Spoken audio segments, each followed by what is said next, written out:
නමෝ තස් භගවතු අරහතෝ සම්මා සම්බුද්දස්ස නමෝ තස් භගවතු අරහතෝ සම්මා සම්බුද්දස්ස නමෝ තස් භගවතු අරහතෝ සම්මා සම්බුද්දස්ස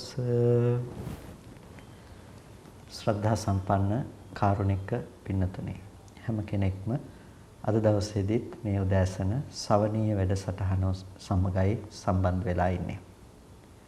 ශ්‍රවණීය වැඩසටහන ඔස්සේ සූත්‍ර දේශනා ආශ්‍රයෙන් නිර්වාණගාමිනී ප්‍රතිපදාව පිළිබඳව ඔබ හඳුනා ගැනීමේදී අපි මහා වේදල්ල සූත්‍රය ආශ්‍රය කරගෙන ඔබට දහම් කරුණු පැහැදිලි කරමින් සිටියේ. ඉතින් පසුගිය සතියේ ශ්‍රවණීය වැඩසටහන ඔස්සේ අපි ඔබට මේ මහා වේදල්ල සූත්‍රය ආශ්‍රය කරගෙන ඒ වටිනා දහම් කරුණු පැහැදිලි කරලීමක් සිදු කළා. ඉතින් ඔබ මේ දේශනාවට අද දවසේදී ආධුනිකව සම්බන්ධ වෙනවා නම් ඔබට පුළුවන්කම තිබෙනවා මේ සති ටීවී YouTube නාලිකාව ඔස්සේ පවත්වන ඒ ශ්‍රවණීය වැඩසටහනේ පසුගිය දේශනාවන් සඳහා ඒ YouTube නාලිකාවට ගිහිල්ලා ඒ ධර්ම දේශනාවන් ශ්‍රවණය කරන්නට මේ තාම වැදගත් දහම් පරයයන් නිසා ඔබට ඒ පූර්ව දේශනාවන් ඉතාමත් වැදගත් වේවි මේ කරුණු අවබෝධ කර ගැනීමේදී.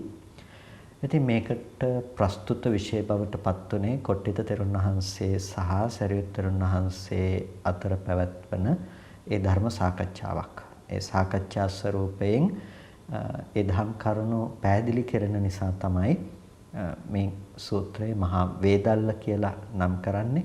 ඉතින් වේදල්ල කියන නම පිළිබඳව අපි හඳුන්වා දුන්නා. මේ වේදල්ල කියලා කියන්නේ කොහොමද? නවාංග ශාස්ත්‍රීය ශාසනයක කොටසක්. ඉතින් සම්මාදිට්ඨිය ආදී මහා පුන්නමාදී තාම වටිනා සූත්‍ර දේශනාවන් ඇතුළත් වෙන්නේ නවාංග ශාස්ත්‍රීය ශාසනයේ වේදල්ල කියන කොටසට. ඉතින් එතන මේ මහා වේදල්ල සූත්‍රයත් චුල්ල වේදල්ල සූත්‍රයත් ඒ කාරණා තුළම තමයි සංග්‍රහිත වෙන්නේ වේදල්ල කියන සංග්‍රහය යටතේ. ඉතින් මේක නමින්ම වේදල්ල කියන දේ තමයි තියෙන්නේ.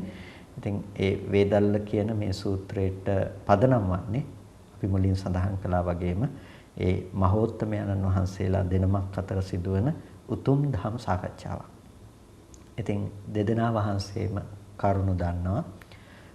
ඒ කරුණු කාරණා දැනගෙන අපට පැහැදිලි කරලීම පිණිසම ප්‍රශ්න විචාරීම සහ ධර්ම සේනාධිපතීන් වහන්සේ විසින් ඒ ධර්මයන් විසර්ජනය කිරීමයි අපට මේ සූත්‍රය තුලින් හඳුනා ගන්නට පුළුවන්කම තිබෙන්නේ. ඉතින් එහිදී අපි ප්‍රධාන වශයෙන්ම තේරුම් ගන්නට යෙදුණා සංඥාව කියන්නේ කුමක්ද, වේදනාව කියන්නේ මොකක්ද, ඒ වගේම විඥාන කියන්නේ මොකක්ද, ප්‍රඥාව කියන්නේ මොකක්ද, මේ ධර්මයන් පිළිබඳව සංජානනය, විජානනය, ප්‍රජානනය කියන මේ ධර්මයන්ගේ තිබෙන වෙනස්කම් පිළිබඳව අපි විශේෂයෙන්ම හඳුනා ගන්නට යෙදුණා. ඒ වගේම වේදනා, සංඥා, චේතනාදී ධර්මයන් පිළිබඳව විශේෂයෙන් අපි පසුගිය වැඩසටහන තුළ සාකච්ඡා කළා. ඉතින් මේ විදිහට මේ ධර්මයන් පිළිබඳව කතා කරනකොට අපිට ඊළඟ කාරණාව විදිහට හඳුනා ගන්නට පුළුවන්කම තියෙනවා. කොට්ටිත තෙරුන් වහන්සේ තවත් විෂය පරාසයකට තමන්ගේ ප්‍රශ්න යොමු කිරීම සිද්ධ කරනවා. මොන විදිහටද? නිස්සට්ඨේන හාවසෝ පංචහි ඉන්ද්‍රියෙහි පරිසුද්ධේන මනෝවිඥානේන කිං නෙය්‍යන්ති. නිස්සට්ඨේන හාවසෝ පංචහි විඥානෙහි. එතකොට මේ පංචේන්ද්‍රයන් විසින් නිස්සට්ඨේන නිස්සෘත වුණ ධර්මයන්. එතකොට පංචේන්ද්‍රියෙන් නිස්සෘතයි කියලා කියන්නේ මේ පංචේන්ද්‍රිය ධර්මයන්ට අයත් නොවන නැතිනම් මේ පංචේන්ද්‍රියට ඇතුළත් නොවන පංචේන්ද්‍රියෙන් වෙන්ව පවත්නා කියන එක. එතකොට මේ පංචේන්ද්‍රියෙන් යම් කිසි ධර්මයක් දකින්නට බෑ නම් අන්න ඒකට කියනවා නිස්සට්ඨේන කියලා. ඒ නිස්සට්ඨේන පංචහි ඉන්ද්‍රියෙහි. ඒ පංච ඉන්ද්‍රිය ධර්මයන්ගෙන් වෙන්ව පරිසුද්ධේන මනෝවිඥානේන පාරිශුද්ධ වුණ මනෝවිඥාණයෙන් පාරිශුද්ධ වුණ මනෝවිඥාණයෙන් හිත ප්‍රභාස්වර පිරිසුදුව පවතින තැනක් පිළිබඳව කතා කරන්නේ. පාරිශුද්ධේන මනෝවිඥාණේන කිං නෙයන්ති. එතකොට කුමන ධර්මයක්ද දත යුතු වෙන්නේ? නෙය්‍ය කියලා කියන දත යුතුයි කියන එකට. ඒ කියන්නේ ඤෙය්‍ය කියන පදේම දත යුතු කියන මේ පදේම නෙය්‍ය හැටියට දැක්වෙනවා කියලා. එතකොට නෙය්‍ය කියන්නේ කුමක් දත යුතුද? ඒ කියන්නේ පංචේන්ද්‍රයන්ගෙන් විනුර්මුක්ත වූ කල සිත ඊටමත් ප්‍රභාස්වරව පවතිනකොට ඒ කියන්නේ හිත පිරිසුදුව පවතිනකොට කිං නෙය්‍යං කුමක්ද දැනගත මේ හැක්කේ ඒ පරිශුද්ධ වන මනෝ විඥාණයෙන් කුමන ධර්මයක් පිළිබඳවද දැනගන්නට පුළුවන් කියන අහන්නේ. තවදුරටත් මේ ප්‍රශ්නය සරල කළොත් එහෙම කොහොමද අපිට කියන්න තියෙන්නේ? තවදුරටත් සරල කළොත් ඔබට කියන්න වෙන්නේ මේ පංචීන්ද්‍රිය ධර්මයන්ගෙන් ගන්න අරමුණු වලින් හිත මිදිලා තියෙනකොට පිරිසුදු වුණ මනසින් යම්කිසි අරමුණක් දත යුතු නම් ඒ කුමක්ද කියලා යහන්නේ. පිරිසුදු වුණ සිතින් යම් අරමුණක් දත යුතු නම් ඒ කුමක්ද? එතකොට පංච ඉන්ද්‍රියයන්ගෙන් ඇස කන නාසය දිව ශරීරය කියන මේ පංච ඉන්ද්‍රියයන්ගෙන් අපි දැනගන්නේ මොනවද? රූප, ශබ්ද, ගන්ධ, රස, ස්පර්ශ කියන මේ දේවල්.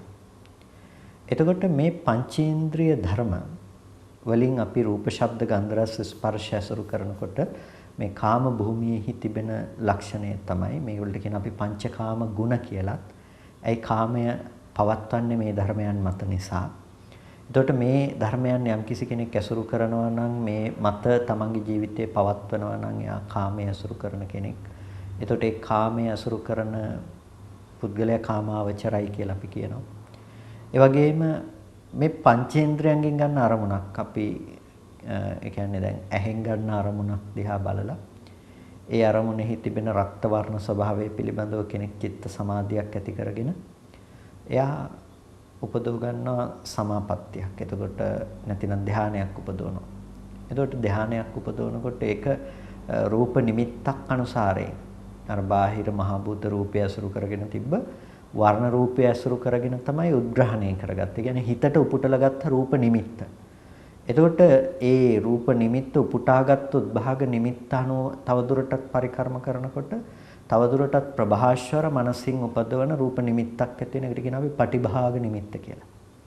එතකොට ඒ තුල හිත සමාධි කරලා තමයි ඒක වැඩි ඇකිලීම් ආදී ලෙස නිවිද පරිකර්මාදී කරලා අර්පණාදී ධ්‍යාන උපදවන්නේ.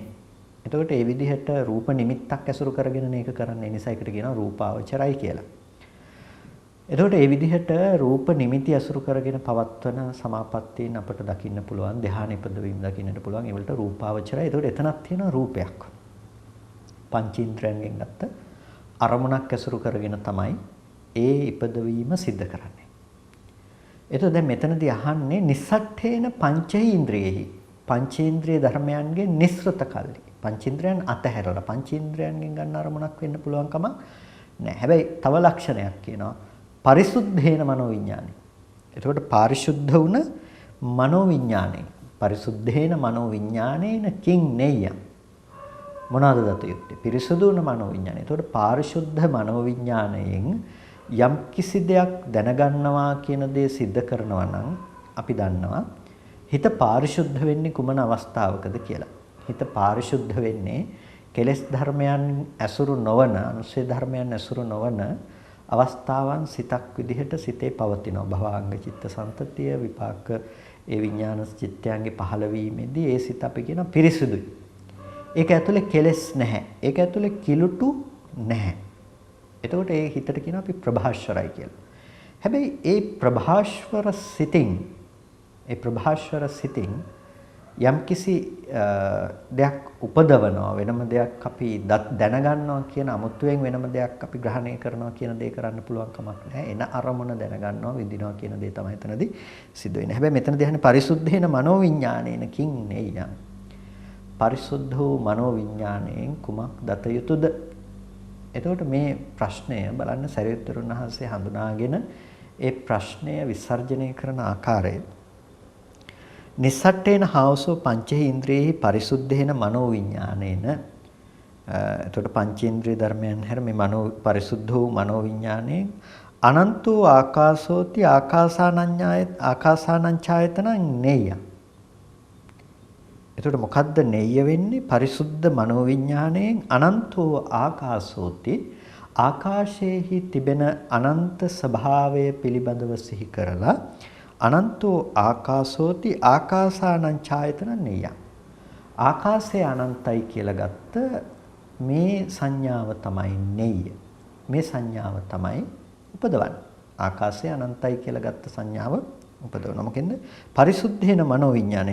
එතකොට පින්නතුනි මොකක් වෙන්න පුළුවන්ද මේ පරිසුද්ධ මනෝ විඥානය? මේ කියන්නේ රූපාවචර චතුත්ථ ධානය. එතකොට රූපාවචර චතුත්ථ ධානලාභියෙක් ඒ හිත පාරිශුද්ධයි. ඒකට කියන අපි කියන්නේ ඔය පිළිබඳව බුදුරජාණන් වහන්සේ හඳුන්වනවා පරිසුද්ධේ හිත පිරිසුදු කල්හි. මෘදු භූතේ මෘදු වූ කල්හි. තිතේ ස්ථಿತಿ කල්හි අරමුණු වල සැලෙන්නේ නැති කල්හි. කම්මනීයේ කර්මන්නේයි හොඳට ඕන පැත්තකට නමන්න පුළුවන්. ආනිජ්ජප්පත්තේ කියලා කියනවා. ආනිජ්ජප්පත්තේ. ආනිජ්ජප්පත්තේ කියලා කියන්නේ ආනිජ්ජයට හිත නැමිලා.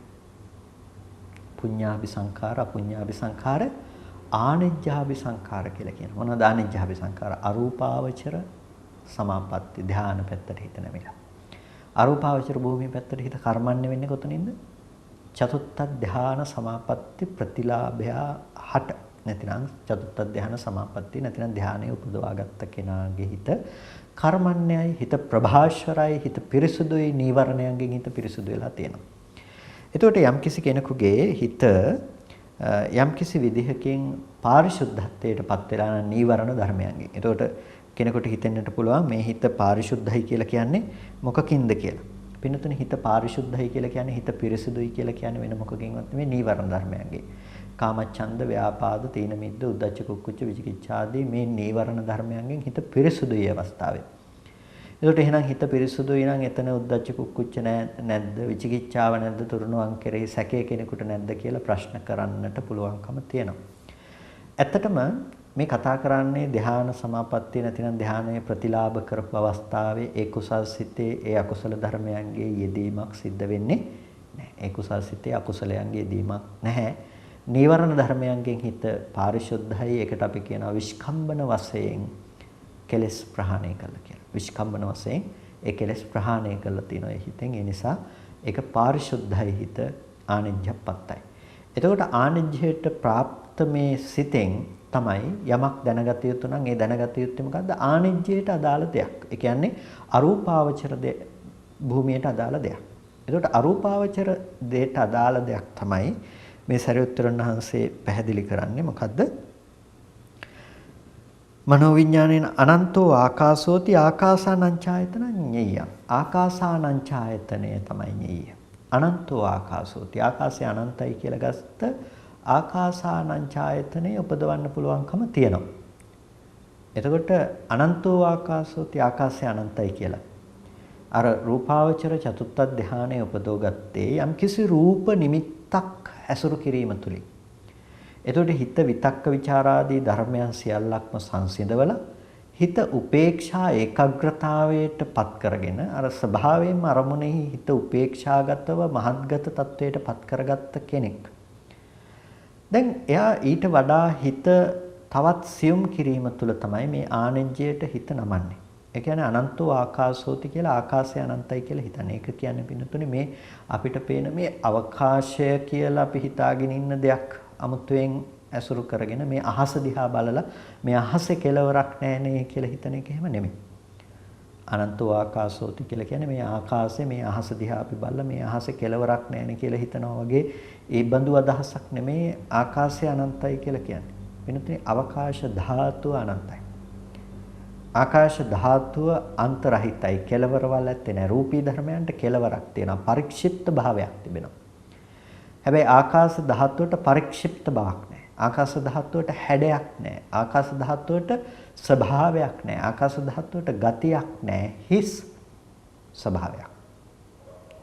ඒකයි අනන්තෝ ආකාශෝ කියලා කිව්වේ. ආකාශය අනන්තයි. එතකොට එයා සිහිපත් කරන මේ සෑම රූප නිමිත්තකටම එහා ගිහිල්ලා මේ පවතින්නේ අවකාශ ධාතුවක් හැඩයක් නැති මේ අවකාශයේ තිබෙන අනන්ත ස්වභාවය පිළිබඳව එයා හිත පවත්නවා. පින්නතුනේ මේක හිතන්න එපා ඔබේ අද තියෙන මේ රූප තියනවාමයි එළිය කියලා හිතාගත්ත රළු මානසික මට්ටම තුල ඉඳලා මේක පිළිබඳව විශ්ලේෂණය කරන්න එපා කොහොමද මේ අහස අනන්තයි කියලා හිතන්නේ කියන එක. ඒක හිතේ මට්ටමට පත් කරගත්ත කෙනෙකුට දිනු කළ හැකි දෙයක්. ඒ වගේම ධර්මයේ පිළිබඳව මනා දැනුමක් තියෙන කෙනෙකුට තේරුම් ගන්නට පුළුවන්කම තියෙනවා.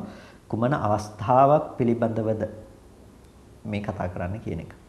එතකොට අනන්තෝ ආකාශෝති කියලා කියන්නේ ආකාශයේ තියෙන මේ අවකාශ ස්වභාවයේහි තිබෙන අන්තරහිත ස්වභාවය පිළිබඳව කෙනෙක් තමන්ගේ සිත පවත්වනවා.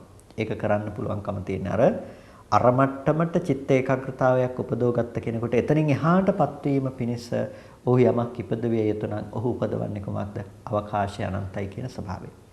ඒකට මේක සංඥාවක්. මේක හිතක්. අවකාශය කියන එක මේක සංඥාවක්. අවකාශය අනන්තයි කියන සංඥාවක් වඩන්නේ. රූප නිමිත්තක් නෙමෙයි පතුරන්නේ. රූපය කියලා යාට මේ ආයතන ඉන්ද්‍රිය ධර්මයන්ට ගෝචර වන ස්වභාවයේ පංචේන්ද්‍රයන්ට ගෝචර වන දෙයක් නෙමෙයි. දැන් නිස්සට්ඨේන කියලා කියවන්නේ නේ. නිස්සට්ඨේන. එතකොට ඒක නිස්සෘතයිනේ. ඒක පංචේන්ද්‍රයන්ගෙන් දැනගන්න බෑ. එතකොට මේ රූප දෙකක් අතර තියෙන මේ හිස් බව හිස් අවකාශය කියන එක එකකින් වාරණය වෙනවා. එතකොට මේ කියන අහස නෙමෙයි. දකින්න පුළුවන් හිස් බව අහස නෙමෙයි මෙතනදී. එතකොට මේ නිස්සෘත භාවය විචාරණය කරනවා. නිස්සෘත භාවය දැනගන්නවා. ඒක නුවණසින් මෙනෙහි කරනවා. ඒහි අනන්ත ස්වභාවය පිළිබඳව සිතට අරමුණු කරනවා. අන්නේ නිස්සෘත ස්වභාවය පිළිබඳව අවබෝධ කිරීම තුළින් එයාට පුළුවන්කම තියෙනවා ආකාසානං ඡායතන සමාපත්තිය ආකාසානං ඡායතනෙ උපදවන්නට. එතකොට මෙන්න මේ විදිහට යමෙක් පංචේන්ද්‍රයන්ට අයිති නැති පංචේන්ද්‍රයන්ගෙන් මිදුන පිරිසුදු වුණ මනෝවිඤ්ඤාණයෙන් යමක් දත යුතුයි කියලා කියනවා නම් ඔහු දත යුතු දේ තමයි ආකාශයේ අනන්තයි කියන ස්වභාවය දත යුතුයි. ඒ සංඥාව තමයි ඔහු දියුණු කළ යුත්තේ. එච්චරද? නෑ සරියුත්තර පිළිතුරු දෙනවා අනන්තං විඥානන්ති විඥානං ඡායතනං නෙය්‍ය. අනන්තං විඥානන්ති විඥානය අනන්තයි. දැන් ආකාශය අනන්තයි කියලා දැනගන්නේ මොකෙන්ද? අවකාශය අනන්තයි කියලා දැනගන්නේ විඥාණයෙන්. එතකොට විඥානයේ පමන කළ හැකිද? අන්තරහිත වුණ අවකාශයත් විඥාණයෙන් නෙයයි නම් විඥාණයෙන් දත යුතු නම් අන්තරහිත බව විද්‍යමාන වෙන්නේ කොහෙද? විඥානයේහි. එයා විඥානයේ පිළිබඳව නැඹුරු වෙලා එයා බලනවා විඥානය අනන්තයි. අනන්තං විඥානಂತಿ. විඥානය අනන්තයි. එයා ඊට පස්සේ හිත තබනවා අවකාශ ධාතුවට නෙමෙයි අවකාශ ධාතුවත් ඇසුරු කරගත්ත විඥාන ධාතුවට හිත තබලා එයා හිතනවා විඥානය අනන්තයි. එහි කෙලවරක් නැහැ. එයා උපදවන මොකද්ද? විඥානය අනන්තයි කියන ස්වභාවය. ඊට පස්සේ විඥානය අනන්තයි කියන එක උපදව ගත්තාම තව මොකද්ද තියෙන්නේ? එතනින් ඉවර වෙනවා නැහැ. තවත් එයාට දිනු කරන්නට පුළුවන්කම තියෙනවා. නත්ති කිංචීති ආකින්චඤ්ඤායතනං නෙය්‍ය. නත්ති කිංචීති කිසිවක් නැහැයි කියලා ආකින්චඤ්ඤායතනය ඇසුරු කරනවා. ආකින්චඤ්ඤායතනය ඇසුරු කරනවා කිසිම දෙයක් නැහැ කියලා. නත්ති කිංචි කිසිවක් නැහැ. දැන් ලෝකයේ ඇතම් කෙනෙක් සමහර වෙලාවට මේ වරදවා ගන්නවා මේ ශාසනය කතා කරන ශුන්්‍යතාවය කියලා කියන්නේ මේ ලෝකයේ කිසිම දෙයක පැවැත්මක් නැහැ ධර්ම ශූන්‍යයි. එතකොට ආත්ම ශූන්‍යයි ධර්ම ශූන්‍යයි මේ කිසිම දෙයක පැවැත්මක් ඇත්තේ නැහැ. නත්ති කිංචි කිසිවක් නැහැ. රූපය අනිත්‍යයි නම් රූපේ පැත්තේ කිසිම දෙයක් නැත්නම් එහෙනම් රූපේ පැත්තේ නැහැ. එතකොට හිත පැත්තේ කිසිම දෙයක් නැහැ. එහෙනම් මේකේ පැවැත්මක් නැහැ. කිසිම දෙයක් නැහැ. එතකොට සදාකාලික හිස් බවක් තියෙනවා. නත්ති කිංචි කිසිවක් නැහැ කියලා ඇති කරගන්න දෙයක් තියෙනවා. දැන් පින්නතුනේ කෙනෙක් හිතනවා නම් ඔක්කොම මේ විඥානය ඇතුලේ කියලා විඥානයත් නැති වෙලා යන දෙයක් නම් එහෙනම් තව මොකක්ද එතනින් එහාට තියෙන්න පුළුවන්? මොකුත් නැහැ. එහෙනම් එයාට මොකක්වත්ම හම්බ වෙන්නේ නැහැ. මේවා සංඥා. සංඥා කියලා කියන්නේ ආකාශය අනන්තයි කියලා ලෝකයේ පිළිබඳව එයා හඳුනන ආකාරය. ඒක තමයි සංඥාව. විඥානය අනන්තයි කියලා ගන්න එක යාගේ සංඥාව. නත්ති කිංචි කිසිවක් නැහැ කියලා ගන්න එක යාගේ සංඥාව. එතකොට එයා ලෝකේ අසුරු කරන්නේ කිසිවක්ම නැහැයි කියන තැනකින් ඉඳලා. එයාට කිසිවක්ම හසු වෙන්නේ නැහැ. නත්ති කිංචි කිසිවක් නැතයි කියන දේ පිළිබඳව එයාට හසු වෙන්නේ. එතකොට එයා දකිනවා ලෝකේ රූපාදී කිසිම ද්‍රව්‍යාත්මකව පවතින දෙයක් ඇත්තේ නැහැ. එතකොට එයා ලෝකේ කිසිම දෙයක පැවැත්මක් නැහැ කියලා හිතනවා. පින්නතුනේ මේකට තමයි ආකින්චඤ්ඤායතනය කියලා කියන්නේ. ඇතැම් වෙලාවට අද නිර්වාණය කියලා බොහෝ දෙනෙක් අදහස් කරන රැවටෙන දෙයක් තමයි මේ නත්ති කිංචි කිසිවක් නැහැ කියලා හිතනකම කියන එක. රූපත් නැහැ, නාමත් නැහැ, මේ කිසිම දෙයක් නැති තැනකට අපිපත් වේ යුතුයි. මේකට ලොකු ගැඹුරු වචනයක් විදිහට තියෙනවා ශුන්්‍යතාවය. කිසිවක් නැහැ කියලා ගන්න එක කියලා. කිසිවක් නැහැ කියලා මොකක්වත්ම පැනවීමක් කරන්නේ නැති මානසිකව කිසිවක් ඇසුරු කරන්නට බැරි හිස් ස්වභාවයක් කියන එක ඇතුලේ පින්නතුනේ නිර්වාණය කියන දේ නිර්වාණ ධාතුවට ලබන්නට විමුක්ති ద్వාරයක් බවට පත්වෙන ශුන්්‍යත චේතෝ විමුක්තිය කියන දේ පනවන්නේ නැහැ.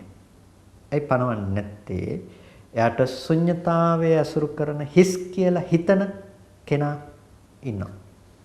පුද්ගල භව එතන පවතිනවා. ඒ කෙනාගේ ජීවත් වීම තියෙනවා. අන්න ඒ නිසා ඒ කෙනාගේ පැවැත්ම කෙනාගේ ජීවත් වීම එතන හසු වෙන නිසා එයාට නොපෙනුනත් ඒ ධර්මයේ කෙලෙසයට පවතින නිසා නත්ති කිංචීති කියන එක සාර්ථක වෙන්නේ නැහැ.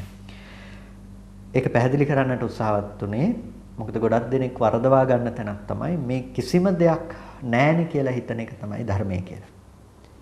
බුදුරජාණන් වහන්සේ කොයිම අවස්ථාවකදීවත් කිසිම දෙයක් නැහැ කියන තැනට ධර්මදේශනා කළ උතුමන් වහන්සේ නමක් නෙමෙයි. මේක සමාපත්තියක් ලෝකෙ තුල නිකන් ඉන්නවට වැඩිය කාමයේ ඇතුළේ ඉන්නවට වැඩිය මේකත් හොඳයි. හැබැයි නිවැරදි ප්‍රතිපදාවක් තියෙන කෙනෙකුට එහෙම නැත්නම් එයා සසරටම යන්න පුළුවන් හේතු ටික සකස් කර ගන්නවා. ඒතකොට නත්ති කිංචීති කියලා කියන්නේ කිසිවක් නැහැයි කියලා. ඒතකොට ඒක දැනගන්න පුළුවන් කාටද? ඒක දැනගන්න පුළුවන්කම තියෙන්නේ හිත ක්‍රමක්‍රමයෙන් සියුම් කළ කෙනෙකුට.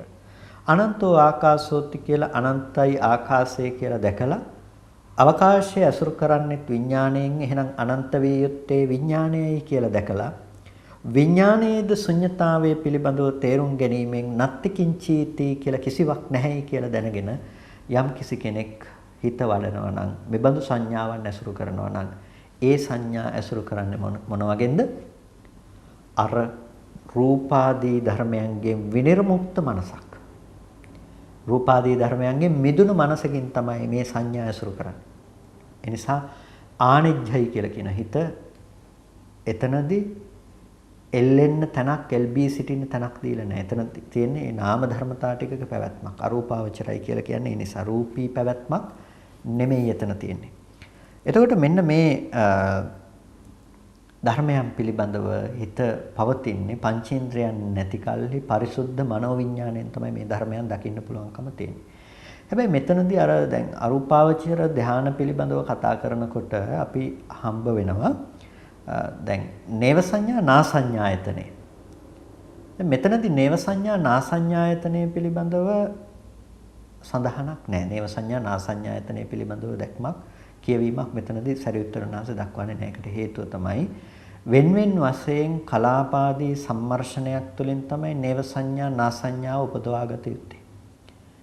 එනිසා එබඳු සම්මර්ෂණයක් වෙන්වෙන් වශයෙන් පැවැත්වීමක් ගැන නැතුව මේ දේශනාව පවත්වන්නේ. අන්න ඒ නිසා මෙතනදී නේව සංඥා නා සංඥායතනය එබඳු මට්ටමක පවත්වන දෙයක් නිසා මෙතනදී මේ සංඥාත්‍රිත්වයේ විතරක් පවත්වනවා. එතකොට සංඥාව පිළිබඳව ඇති කරගන්න ඒ නේව සංඥා නා සංඥායතනයේ පිළිබඳව දක්වන්නේ. ඒ නිසා සංඥා භාවනා තුන විතරක් එදින සංඥා ධාන ත්‍රිත්වයේ දක්වනවා. සංඥාව අප්‍රකට කිරීම විදිහට ලබා ගන්න දේ පිළිබඳව දක්වන්නේ නැහැ. එතකොට මේ විදිහට සරියුත්තරන් වහන්සේ පිළිතුරු දුන්නාම ඊළඟට නැවතත් කොට්ටිත තෙරුන් වහන්සේ විසින් ප්‍රශ්නයක් විමසනවා. මොකද්ද? නෙය්‍යම් පනාවසෝ ධම්මං කේන පජානාති. නෙය්‍යම් පනාවසෝ ධම්මං කේන පජානාති. එතකොට මේ නෙය්‍යම් පනාවසෝ ධම්මං මේ නෙය්‍ය වුණ දත යුතු ධර්මය කේන පජානාති මොකෙන්ද දැනගන්නේ? දැන් පංචේන්ද්‍රයන්ගෙන් බෑ කියලා කිව්වනේ. එතකොට පරිශුද්ධ මනෝ විඥාණයෙන් තමයි දැනගන්න තියෙන්නේ. හැබැයි කේන පජානාති පරිශුද්ධ මනෝ විඥාණය මොකක් උපකාර කරගෙනද මේක දැනගන්නේ? එතකොට සරියුත්තරන් වහන්සේ පිළිතුරු දෙනවා පඤ්ඤා නෙයංකෝ ආවසෝ ධම්මං පඤ්ඤා චක්ඛුනා පජානාති. නෙයං පනාවසෝ ධම්මං පඤ්ඤා චක්ඛුනා පජානාති. එතකොට ඒක දැනගන්න තියෙන්නේ මොකෙන්ද? ප්‍රඥා චක්ෂුෂයෙන්. ප්‍රඥාවෙන් තමයි ඒක දැනගන්න තියෙන්නේ. එතකොට අනන්ත ආකාශෝති කියලා අවකාශයේ අනන්ත භාවයේ දැනගන්නේ මොකකින්ද? ප්‍රඥාවකින්. එතකොට අපි යම් කිසි විදිහකින් විඥානය අනන්තයි කියලා දැනගන්නේ ප්‍රඥාවකින්. නත්ති කිංචි කියලා දැනගන්නේ ප්‍රඥාවකින්. ඒක දැනගත්ත යුත්තේ මොකද්ද? පඤ්ඤා චක්ඛුනා පජානාති. ප්‍රඥා චක්ෂුෂයෙන් දත යුතුයි. ප්‍රඥා චක්ෂුෂයෙන් තමයි ඒක දැනගන්නට තියෙන්නේ. එතකොට දර්ශනය කෘත්‍ය පිළිබඳව එතකොට දර්ශන කෘත්‍ය පිළිබඳව නායකත්වයේ ගන්න හැම වෙලාවකදීම මේ ඇහෙන්. නමුත් මෙතනදී ප්‍රඥාව චක්ෂුෂයක් කොට කියනවා. ඒ චක්ෂුෂයේ චක්ෂු නෙමෙයි. ඒ කියන්නේ චක්කායතනය නෙමෙයි. චක්කායතනය නෙමෙයි. එතකොට චක්කු උනාට පඤ්ඤා චක්කු චක්කු උනාට චක්කායතන නෙමෙයි. ඒක චක්කායතනයට අයිති වෙන දෙයක් නෙමෙයි. ඒ නිසා චක්කු කියන දෙයට අයිති වුණාට චක්කායතන කියන දෙයට අයිති වෙන්නේ නැහැ. ඒකට චක්කායතනේ නැති වුණත් ප්‍රඥා චක්ෂුෂයේ තියෙන්නට පුළුවන්කම තියෙනවා.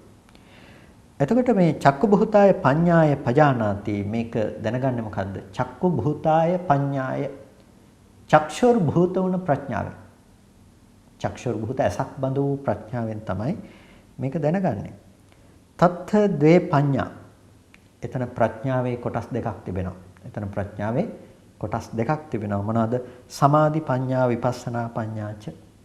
සමාධි ප්‍රඥාව සහ විපස්සනා ප්‍රඥාව. ප්‍රඥාවේ කොටස් දෙකයි. සමාධි ප්‍රඥාව සහ විපස්සනා ප්‍රඥාව. එතකොට දැන් මෙතනදී මොකද්ද කියන්නේ? නෙය්‍යම් පනාවසෝ ධම්මං කේන පජානාති ඇවැත්නි මේ නෙය්‍යම් පනාවසෝ ධම්මං ඤයෝ ධර්මය කුමකින්ද දැනගන්නේ? එතකොට නෙය්‍යම් පනාවසෝ ධම්මං පඤ්ඤා චක්ඛුනා පජානාති ප්‍රඥා චක්ෂුෂයෙන් දැනගන්නේ කියලා කියන. එතකොට ප්‍රඥා චක්ෂුෂය කියනකොට ප්‍රඥා චක්ෂුෂය ප්‍රධාන වශයෙන් කොටස් දෙකකට බෙදනවා. මොකද්ද? සමාධි ප්‍රඥා සහ විපස්සනා ප්‍රඥා. සමාධි ප්‍රඥාව සහ විපස්සනා ප්‍රඥා. මොකද්ද මේ දෙකේ තිබෙන වෙනස? සමාධි ප්‍රඥාය කිච්ඡතෝ අසම්මෝහතෝච්ච පජානාති. සමාධි ප්‍රඥාවෙන් කෘත්‍ය විදිහට අසම්මෝහය වශයෙන් දැනගන්නවා. සිහි මුලා නොවීම විදිහට ඒ අරමුණ දැනගන්නවා. විපස්සනා ප්‍රඥාය ලක්කන පටිවේදේන ආරම්මනතෝ ඥානනං කතිතං. එතකොට විපස්සනා ප්‍රඥාවෙන් මොකද්ද කරන්නේ? ලක්ෂණ ප්‍රතිවේදේන ලක්ෂණ ප්‍රතිවේදයේ විදිහට අනිත්‍ය දුක්ඛ අනාත්ම ආදී ලක්ෂණ ප්‍රතිවේද විදිහට ආරම්මනතෝ ඥානතං කතිතං ආරම්මන වශයෙන් දැන ගැනීම ගැනයි කතා කරන්නේ. එතකොට අපි කිව්වා ප්‍රඥා ඇසින් දකිනවා කියලා. එතකොට ප්‍රඥාවේ කොටස් දෙකයි. සමත ප්‍රඥාව සහ නැතිනම් සමාධි ප්‍රඥාව සහ විපස්සනා ප්‍රඥාව පිළිබඳව. සමාධි ප්‍රඥාවෙන් අසම්මෝහයත් විපස්සනා ප්‍රඥාවෙන් හැම වෙලාවකදීම ලක්ෂණ ප්‍රතිවේදයක් අපි හඳුනා ගන්නවා. එතකොට සමාධියෙන් කරන්නේ මොකද්ද? සමාධියෙන් කරන දේ තමයි පින්නතුනේ හැම මොහොතකම අසම්මෝහය සිහි මුලාව පවත්වනකම අයින් කරලා අපි සිත ඒකාග්‍රගතව පවත්වා ගනිමින් අපි එතන මුලා වූ සිහියට තියෙන ඉඩ අයින් කරලා දාලා සිත එකඟ කරන එක අරමුණක සිහිය හා සමග. එතකොට එතන තියෙන අසම්මෝහය තමයි ප්‍රධාන වෙලා තියෙන්නේ. විපස්සනාවකදී කරන්නේ ලක්ෂණ ප්‍රතිවේදේ. අනන්තෝ ආකාශෝති කියලා ආකාශය අනන්තයි කියලා වඩන තැනක එතන තියෙන්නේ මොන ප්‍රඥාවද? සමාධි ප්‍රඥාව. ඒ සමාධි ප්‍රඥාව අනික් ආරම්මණයන්ගෙන් හිත සම්මෝහයට පත්වන්නට නොදී හිත ඒකාග්‍රගත කිරීම කරනවා අවකාශයේ තිබෙන අනන්ත ස්වභාවය පිළිබඳව. අනන්තෝ ආකාශෝති අවකාශයේ තිබෙන අනන්ත ස්වභාවය. ඒකට අවකාශයේ තිබෙන අනන්ත ස්වභාවය පිළිබඳව සිත ඒකාග්‍රගත භාවයට පමුණවනකොට එතන පවතින්නේ සමාධි ප්‍රඥාව. සමාධිය ඇසුරු කිරීම තුළ උපදව ගන්න ප්‍රඥාවක්. සමාධි ප්‍රඥාවක්.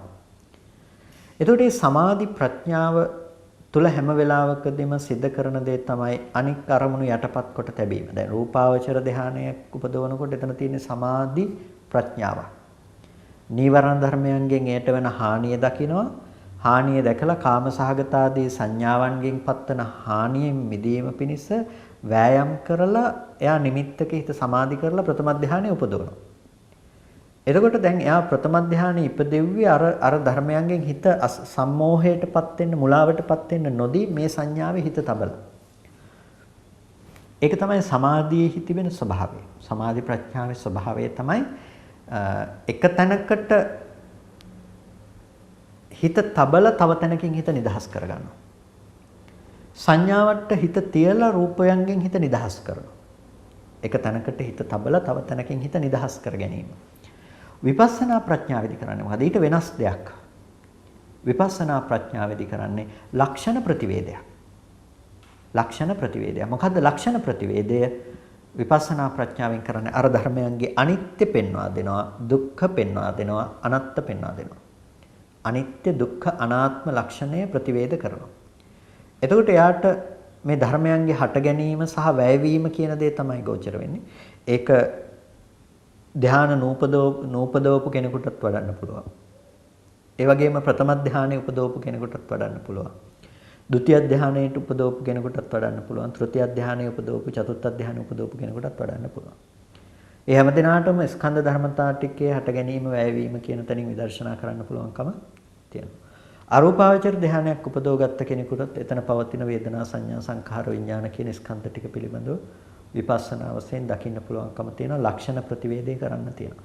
යම් තැනක ස්කන්ධය පවතිනවා නම් ස්කන්ධය පවතින තැනක ලක්ෂණ ප්‍රතිවේදේ අනිවාර්යයෙන්ම කරන්න පුළුවන්කම තියෙන එකට කියනවා විපස්සනා ප්‍රඥාව කියලා. එතකොට පඤ්ඤා චක්කුණා කියනකොට ප්‍රඥා චක්ෂුෂය කියනකොට මේ ආකාර දෙකම තියෙනවා. එතකොට මෙතන කතා කරන්නේ සංඥා භාවනා නිසා මෙතන තියෙන්නේ මොන ප්‍රඥාවද? සමාධි ප්‍රඥාව. එතකොට පඤ්ඤාපනාවසෝ කිමත්තිහා. එවැත් මේ ප්‍රඥාව කිමත්තිහා කුමන අර්ථයක්ද සිද්ධ කරන්නේ? පඤ්ඤාපනාවසෝ කිමත්තිහා.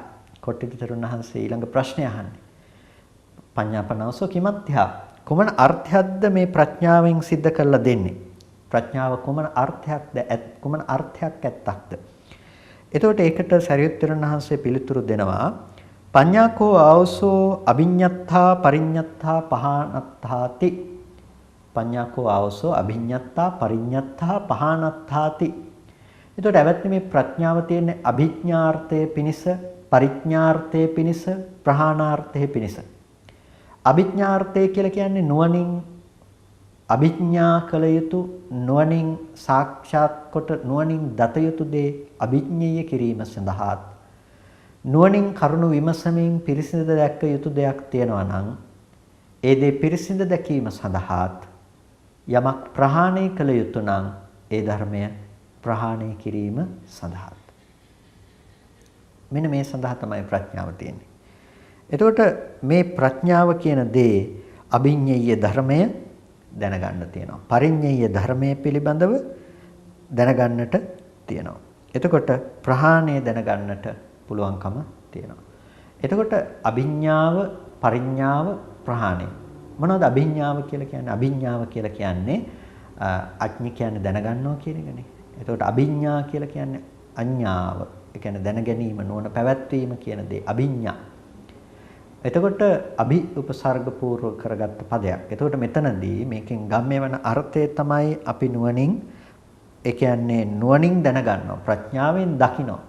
එතකොට අභිඤ්ඤේය දේවල් තියෙනවා, ප්‍රඥාවෙන් දැනගන්නට දේවල් තියෙනවා. පරිඤ්ඤේය දේවල් තියෙනවා. පරිඤ්ඤේය කියලා කියන්නේ පිරිසිදු දැක්ක යුතු ධර්ම තියෙනවා. ප්‍රහාණය කළ යුතු දේවල් තියෙනවා. එතකොට අපි හඳුනා ගන්නට ඕනේ ප්‍රඥාවෙන් දැක්ක යුත්තේ මොනවාද? පරිඤ්ඤේය වන්නේ මොනවාද? ඒ වගේම අභිඤ්ඤේය ප්‍රහාණය කළ යුත්තේ මොනවාද? නුවණින් දත යුතු, පිරිසිදු දැක්ක යුතු සහ ප්‍රහාණය කළ යුතු දේවල් මොනවද කියන එක අපි තේරුම් ගන්නට ඕනේ. එතකොට දැන් බුදුරජාණන් වහන්සේ දේශනා කරනවා චක්කුම් භික්ඛවේ අභිඤ්ඤේයං චක්කුම් භික්ඛවේ පරිඤ්ඤේයං චක්කුම් භික්ඛවේ පහතබ්බා. චක්කුම් භික්ඛවේ අභිඤ්ඤේයං කියලා දේශනා කරපු තැනක් තියෙනවා. චක්කුම් භික්ඛවේ පරිඤ්ඤේයං කියලා දේශනා කරපු තැනක් තියෙනවා. චක්කුම් භික්ඛවේ පහතබ්බං කියලා දේශනා කරපු තැනක් තියෙනවා. දැන් මේක කියනකොට අර ප්‍රඥා චක්ෂුෂය තියෙන කෙනා, ප්‍රඥාව උපදව ගන්න කෙනා, ප්‍රඥාව වඩන කෙනා දන්නවා. අභිඤ්ඤේයයි කිව්වේ ඇහි මොන විදිහටද? ඇස පිළිබඳව නුවණින් දත යුතුයි කියලා කියන්නේ මොන ආකාරයටද? එතකොට එයා දන්නවා මෙහි තිබෙන අනිත්‍ය ආදී ලක්ෂණ ධර්මයන් ප්‍රතිවේද කිරීම මෙහි තිබෙන අභිඥාර්ථයයි කියලා දන්නවා. එතකොට පිරිසිදු දැක්ක යුතුයි කියලා කිව්වේ මෙහි හට ගැනීම, වැයවීම ආදී මේ උදේවැය ලක්ෂණයන් ආදී ලෙස මෙහි ස්වභාවයන් පිරිසිදු දැක්ක යුතුයි. ප්‍රහාණය කළ යුතුයි කියලා කිව්වේ මොනවද? ඇස ප්‍රහාණය කළ යුතුයි. ඇස කලින් රූප දකින, දැන් රූප දකින්න පුළුවන්, අනාගතයට රූප දකින්න පුළුවන් ඇස ප්‍රහාණය කළ යුතුයි. රූපය අභිඤ්ඤයයි පරිඤ්ඤයයි පහතබ්බයි. එතකොට අපිට නුවණ තියෙන්නට ඕනේ කුමන රූපේද අභිඤ්ඤය, කුමන රූපේද පරිඤ්ඤය, කුමන රූපේද පහතබ්බ. මේකට තමයි ප්‍රඥාව. පඤ්ඤාවසෝ කිමත්ථා ප්‍රඥාව කුමන අර්ථයක් පිණිසද පවතින්නේ? අභිඤ්ඤය උනදේ අභිඤ්ඤය කිරීම සඳහා. යම් කිසි තැනක නුවණින් දත යුතු දේවල් නුවණින් දැනගෙන පිරිසිඳ දැක්ක යුතු දේවල් කරුණු විමසීමෙන් පිරිසිඳ දැනගෙන තිබෙනවා නම් ප්‍රහාණය කළ යුතු දේ ප්‍රහාණය කළා තිබෙනවා නම් අන්න ඒක තමයි ප්‍රඥාවෙන් සිද්ධ කරන කෘත්‍ය බවට පත් වෙන්නේ. එතකොට පින්නතුනේ මෙතන තියෙන ස්වභාවය පිළිබඳව ඔබ හොඳට නුවණින් සම්මර්ෂණය කරන්න. ඔබ හොඳට මෙතන නුවණින් දකින්න. මෙතන නුවණින් දකිනකොට ඔබට දකින්න පුළුවන්කම තියෙයි පින්නතුනේ. අභිඤ්ඤය වෙන ධර්ම මොනවද? අභිඤ්ඤය වෙන ධර්ම මේ තුන් ලෝකයේ තියෙන යම් ස්කන්ධ ධාතු ආයතන ආදී යම් ධර්ම කොටහසයක් තිබෙනවා නම් මේ ධර්ම කොටහසේ පින්නතුනේ අභිඤ්ඤය. මේක මේ සියලු ධර්ම කොටහස නුවණින් විමසා බැලිය යුතුයි. පරිඤ්ඤයයි කියලා කියනවා අපි ඒක නුවණින් විමසා බලනකොට කරුණු වශයෙන් ඒක විමසනකොට අපිට ඒ පිළිබඳව හාත්පස දැනුමක් හාත්පස දෙයක් හම්බ වෙනවා. මේ ධර්මය හටගන්නේ මේ හේතු ප්‍රත්‍ය ඇතුව. මේ හේතු ධර්මයන්ගේ මේ ප්‍රත්‍ය ධර්මයන්ගේ වැයවීම තුළ මේක වැයවීමට ලක් වෙනවා. අපි එහි හාත්පස කරුණු පිළිබඳව අපි තේරුම් ගන්න. ඒකට කියනවා පරිඤ්ඤයයි කියලා. එතකොට දැන් හිතන්නකෝ ඇහැ ගැන කියලා. ඇහැ අභිඤ්ඤය ඇහැ පිළිබඳව නුවණ පැවැත්විය යුතුයි. එතකොට අභිඤ්ඤය ඇහැ පිළිබඳව අපි නුවණ පවත්වනකොට අපි දන්නවා චක්කුම් කියනකොට ඇහැ කියනකොට චක්කායතන රූපේ තියෙනවා. එතකොට මේ චක්කායතන රූපේ කියන එකේ ස්වභාව ලක්ෂණ මොනවද කියන එක පිළිබඳව අපි එතකොට ඒ ඇහැ නුවණින් දත යුතු ඇහැක් නුවණින් දත යුතු ඇහැ පිළිබඳව අපි නුවණින් පරිඤ්ඤය කරනවා. ඒක විමසා බලනවා. හාත්පස විමසා බලනවා. ඇහැ අවිද්‍යාවෙන්, කර්මයෙන්, තණ්හාවෙන්, ආහාරයෙන් හදපු දෙයක්. රූපය අවිද්‍යාවෙන්, කර්මයෙන්, තණ්හාවෙන්, ආහාරයෙන් හදපු දෙයක්. අපිට පේනවා ඇහැ ඇති කල්හි රූපය, රූපය ඇති කල්හි ඇස. ඇහැ කියලා දෙයක් පේන්නේ කොහොමද?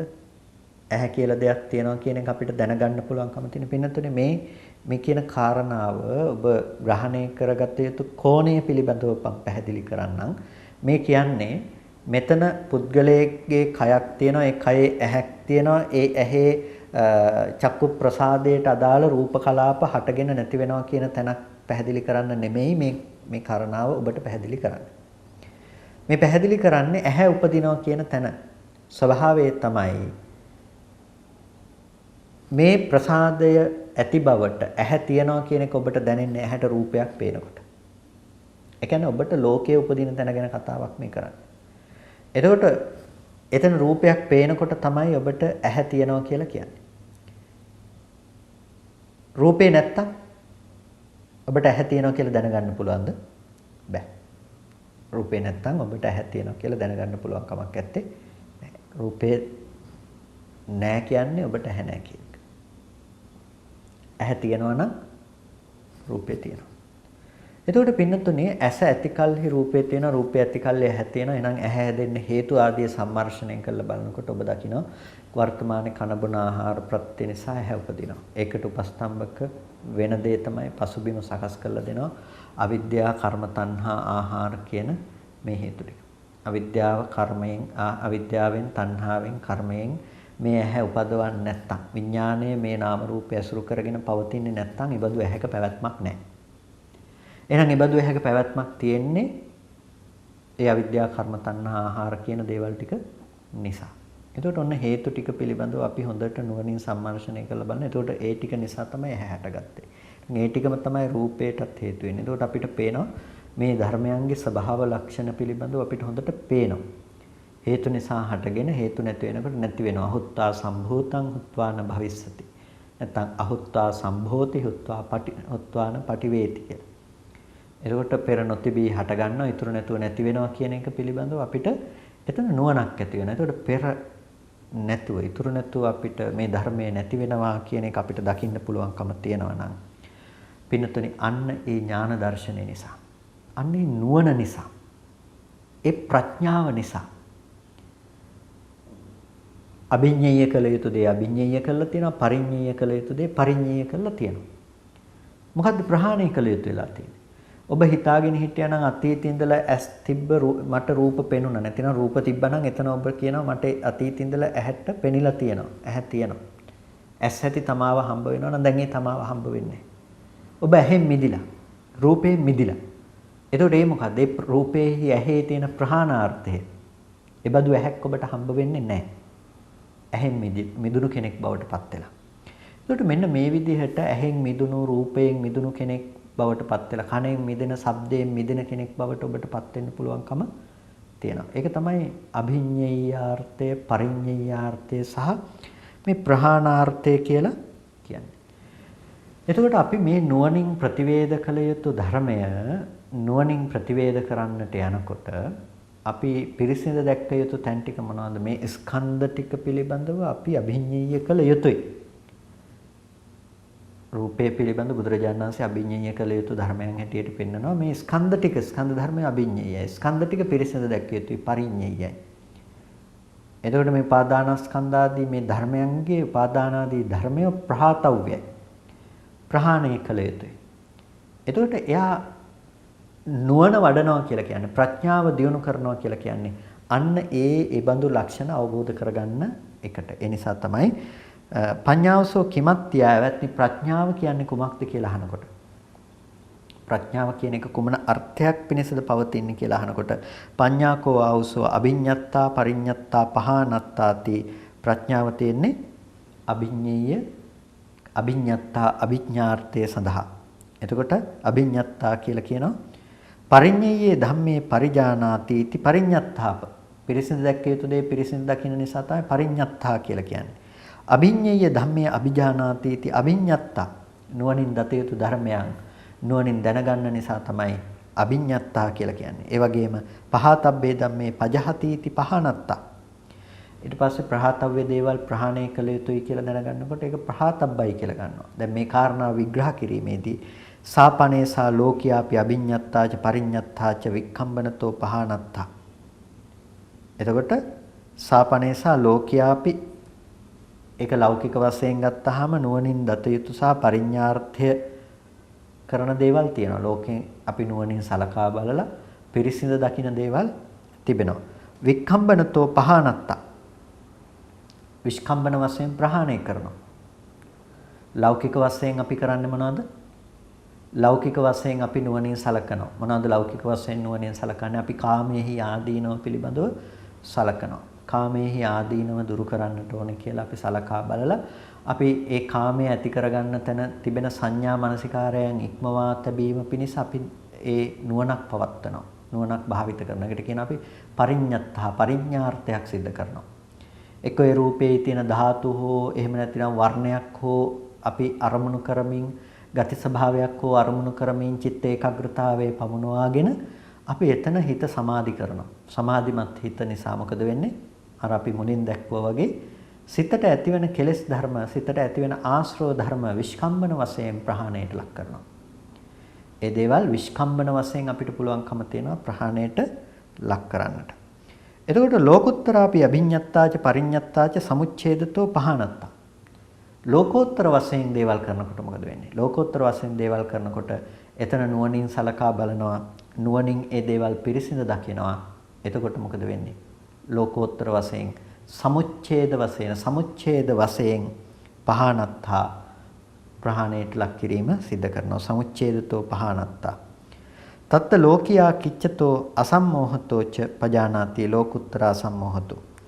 එතකොට කෘත්‍ය වශයෙන් ලෞකික වශයෙන් අසම්මෝහාර්ථයේ තියෙන මුලාවට පත්වන බව ලෝකෝත්තර වශයෙන් අසම්මෝහාර්ථය තියෙනවා. එතකොට දැන් ප්‍රඥා චක්ෂුෂයෙන් කෙනෙක් සිද්ධ කරන ප්‍රධානම කෘත්‍ය මොකද්ද? එක්කෝ ලෞකික වශයෙන් තියෙන කාමාදී ධර්මයන් දුරු කරන්නට යා විස්කම්බන වශයෙන් ප්‍රහාණයක් කරන්නට උත්සාහවත් වෙනවා. එහෙම නැත්නම් ලෝකෝත්තර වශයෙන් සමුච්ඡේද ප්‍රහාණයකට උත්සාහවත් වෙනවා. ඒ සඳහා පාවිච්චි කරන ක්‍රම දෙකක් තියෙනවා. අභිඥාර්ථය සහ පරිඥාර්ථය. අභිඥාර්ථයයි පරිඥාර්ථයයි අපිට වෙන් කරන්න පුළුවන් කමක් නැත්තේ නැහැ. යම් තැනක අභිඤ්ඤේය ධර්මයෝ තිබෙනවා නම් එතනම පරිඥාර්ථය තිබෙනවා. යම් තැනක අභිඤ්ඤේය ධර්මයෝ තිබෙනවා නම් එතනම පරිඥාර්ථය තියෙන එක තමයි ප්‍රඥාවේ ස්වභාවය.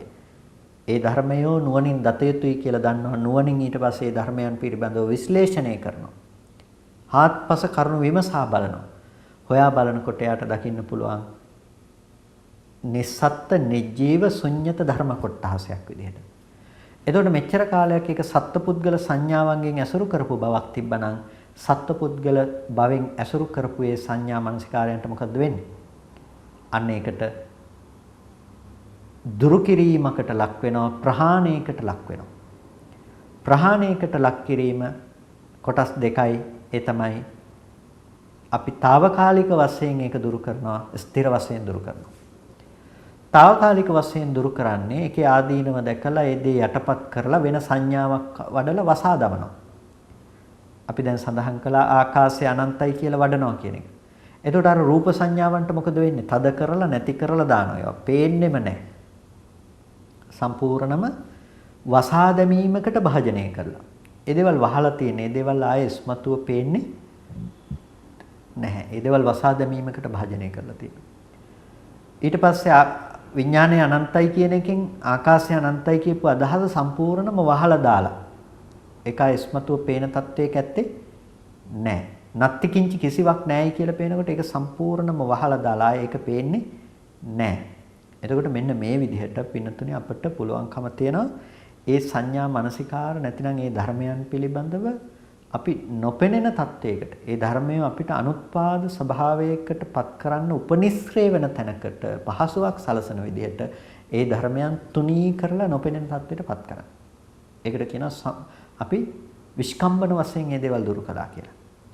විපස්සනාව පැත්තෙන් කෙනෙක් වඩනකොට අර ලක්ෂණ ප්‍රතිවේද විදිහට එයා දකින්නේ කොහොමද? මේ ධර්මයන් පිළිබඳව නුවණින් දත යුතුයි කියලා එයා දන්නවා. ඊට පස්සේ එයා පරිඥාව විදිහට ලක්ෂණ පරිඥාවන් සිද්ධ කරනවා. කොහොමද ලක්ෂණ පරිඥාව සිද්ධ කරන්නේ? එයා දකිනවා චක්කුං අනිච්ඡං ඇස අනිත්‍යයි. ඇස අනිත්‍යයි කියලා දකිනවා. රූප අනිත්‍යයි කියලා දකිනවා. ඇසේ අනිත්‍යතාවය, රූපයන්ගේ අනිත්‍යතාවය ප්‍රත්‍යක්ෂ කරනකොට එයාට ඇහැ රූප වල නිත්‍ය සංඥාවක් තිබුණා නම් එළියේ රූප තියෙනවා. එළියේ රූප නිත්‍ය ලෙස පවතින දේවල් ඇස නිත්‍ය ලෙස පවතිනවා කියන අදහස් තිබ්බනම් මොකද වෙන්නේ? ඒ බඳු ඇහැක් නැහැ. ඒ බඳු රූප නැහැ. නිත්‍ය වශයෙන් පවතින රූප එයාට පණවන්න පුළුවන් කමක් නැත්තේ. එයා මොකද්ද කරලා තියෙන්නේ? රූපේ ප්‍රහාණය කළා. මොන රූපේද? නිත්‍ය වශයෙන් පවත්නා රූපේ ප්‍රහාණය කළා. රූපේ නැහැ කියලාද මේ කියන්නේ? නෑ. හේතු ටික ඇතිකල්හි හටගෙන හේතු නැති වෙනකොට නැති වෙනවා. හැබැයි යාට රූපේ නැහැ. ඇයි රූපේ නැත්තේ? නිත්‍ය වශයෙන් පවතින රූපය නැති කරපු නිසා. එයා රූපේ ප්‍රහාණය කළා. රූපේ ප්‍රහාණය කරපු විදිය කොහොමද කියලා දැනගන්න එක ප්‍රඥාවෙන් දත යුතු දෙයක්. රූපේ ප්‍රහාණය කළා කියලා කියන්නේ පින්නතුනේ මේ ඇහැට පේන රූප නැති කරලා දාලා කියන එක එහෙම නෙමෙයි. රූපේ ප්‍රහාණය කළා කියලා කියන්නේ මොකද්ද? ප්‍රඥා චක්ෂුෂයෙන් එයා දැක්ක මොකද්ද? විපස්සනා චක්ෂුෂයෙන් ලක්ෂණ ප්‍රතිවේදයේ තුලින් එයා හඳුනාගත්ත රූපාදී ධර්මයන්ගේ හටගෙන නිරුද්ධ වෙන ස්වභාවය. එයා රූපේ නිරෝධයට හිත තියලා, ඇහි නිරෝධයට හිත තියලා, කනේ නිරෝධයට හිත තියලා, ශබ්දේ නිරෝධයට හිත තියලා, මේ ආයතනයන්ගේ නිරෝධයට හිත තියලා. පින්නතුනේ මේ ලක්ෂණ ප්‍රතිවේදයේ තුලින් මේ චක්කුන් නිරෝධ ධම්මං රූපා නිරෝධ ධම්මා කියලා මේ නිරෝධ ධර්මයට හිත තිබ්බහම මොකද වෙන්නේ? යමක් නිරුද්ධ නම් නිරුද්ධ වුණ දේ ආය ඔහුට පණවන්න පුළුවන් කමක් නැහැ. ඔහු ඇහැ නැති කෙනෙක්, ඔහු රූප නැති කෙනෙක්. ඒ කියන්නේ ඇහැට රූප පේන්නේ නැහැ කියලා නෙමෙයි. මේක ඊටාම නුවණින් ඔබ හරියට තේරුම් ගන්න. මේ කියන්නේ බාහිර මොකුත්ම නැහැ, ඔක්කොම හිතේ. එහෙම නැත්නම් මේ මොකක්වත්ම නැති තැනකටපත් වෙලා එහෙම කතාවක් ගැන නෙමෙයි. ඒවා ගටිත තැන් විතරයි අපි එහෙම හිතනවා. මේ කියන්නේ යම් කිසි විදිහකින් ලෝකේ රූපේ නිට්ටයයි ගත්ත බවක් තියෙනවා නම් ඒ බඳු මනසකට ඉඩ නැහැ. ඔහු රූපේ අනිත්‍යතාවය, රූපේ නිරෝධය ස්වභාව කරගත්ත දෙයක්, ඇහැ නිරෝධ ස්වභාව කරගත්ත දෙයක් හැටියට එයා නුවණින් දකිනවා. දකිනකොට අර විදිහට තිබ්බ ඇහැ රූප ආදී ධර්මයන් ඔහුට ප්‍රහාණයට ලක් වෙනවා. දැන් ඔහුට ලෝකයක් නැහැ. ලෝකේ නැති වෙන්න තමායයි ගන්න පුද්ගල බවකුත් නැහැ. එයාට මේ සියලු ධර්මයන්ගේ Nirodhaය අවබෝධ කර ගැනීම සිද්ධ කරලා තියෙනවා. අවබෝධ කරගත්ත කෙනෙක් නැහැ. එතනත් අනාත්ම ධර්මයක් හැටියට දකිනවා. එතකොට පින්නතුනි මෙන්න මේ ධර්ම කොටහසේ පිළිබඳව මේ අනිත්‍ය දුක්ඛ අනාත්ම ධර්ම ලක්ෂණයන් පිළිබඳව ප්‍රතිවේද කිරීම විදිහට තමයි අපිට මේ ප්‍රඥා චක්ෂුෂය පිළිබඳව තේරුම් ගන්න පුළුවන්කම තියෙන තැන උපරිමස්තේ විදිහට. ඒ කියන්නේ කෙනෙක් සමුච්ඡේද වශයෙන් කෙලෙස් ප්‍රහාණය කරන්නට ඕනේ. දැන් තමයි සමුච්ඡේද වශයෙන්ම කෙලෙස් දුරු කරා කියන්නට පුළුවන්කම තියෙන ස්ථානය. පින්තුනි බුදුරජාණන් වහන්සේ ධර්ම දේශනා කරන්නේ අන්න එතෙන්ට යන්න. සමුච්ඡේද වශයෙන් පවත්තන තැනට යන්න. එනිසා ඔබ ප්‍රඥා චක්ෂුෂය උත්පාදනය කරගන්නට ඕනේ.